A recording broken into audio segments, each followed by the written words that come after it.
a very interesting question, Anon. That's a... You know, Anon, and I'm assuming that you're the same person here, I could be being unfair. I don't suppose you've ever heard the expression, if you can't be a good example, you'll just have to serve as a terrible warning? Because if you'd asked once, or twice, because Tumblr asks are notoriously unreliable, as opposed to 7 times over the course of several months, the tone of this answer might have been slightly different. As it is, you're so perfectly encapsulating the nice guy mindset that I honestly wonder if you're doing it on purpose. And by nice guy behavior, I don't mean the behavior of someone who is nice, or someone who is a guy, or someone who is nice and a guy. The problem with nice guys, by which I mean the kind of men who complain that women don't want to date them, and why don't women want to date them? They're nice, not like all of those other jerks. Is again, not the being nice, or a guy, or a nice guy, or even having an unrequited crush on a friend. It happens to everyone. It's this mentality which says, I am not a terrible human being by my own standards, and thus I am entitled to things. The level of niceness which is necessary for basic functioning in society entitles you to nothing more than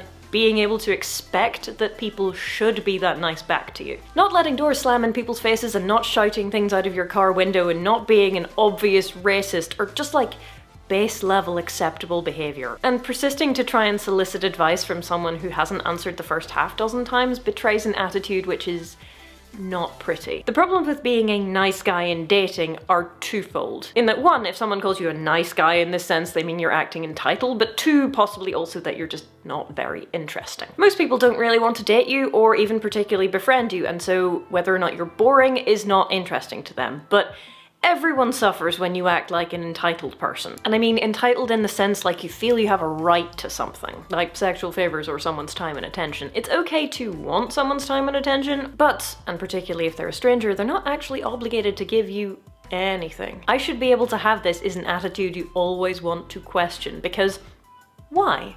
Why should you be able to have it? I paid money for this hot dog and I would expect it not to give me food poisoning is reasonable. I purchased dinner for this woman and therefore I'm entitled to a kiss is not reasonable. It's a nice thing to do to buy someone dinner, but sorry, it's a gift. And gifts don't, or at least shouldn't, have strings. Look, if you don't want to pay for dinner, just split the bill. You can ask for things that you want and that's part of being a grown-up, but you can't demand them. Take a no as a no and don't freak out about it. Or at least don't freak out about it in public. And make sure all of your yeses are enthusiastic ones. Actually, the concept of enthusiastic yeses will serve you well in the second arena as well, Anon. I have no idea whether or not you're an interesting person, but as a general rule, people like and are attracted to interesting people more than they're attracted to people who are not particularly interesting. So if you want to be someone that people are actually interested in spending time with, become the sort of person that you would be interested in spending time with. Being a person who actually does things counts for something, and it's generally a better way to live your life anyway. I once read an article where someone was talking about how they spent their leisure time, and they said,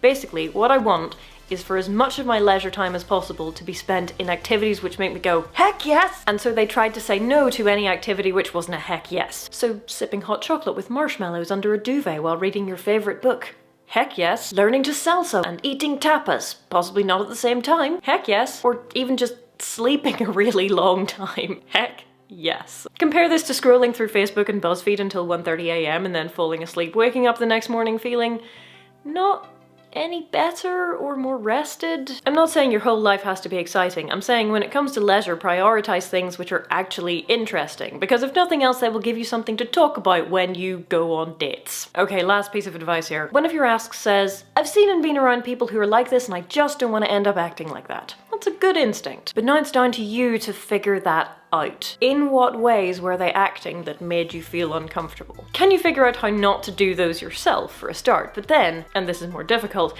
can you figure out what the principle is that they are violating? That's a harder thing to answer than being given a list of rules, but ultimately it's better because if I give you rules, then you will talk yourself out of them because there are always exceptions and you will say, I'm always an exception. So figure out your own rules. Anon. Thanks for watching, thank you to my patrons as always, and I'll see you next time.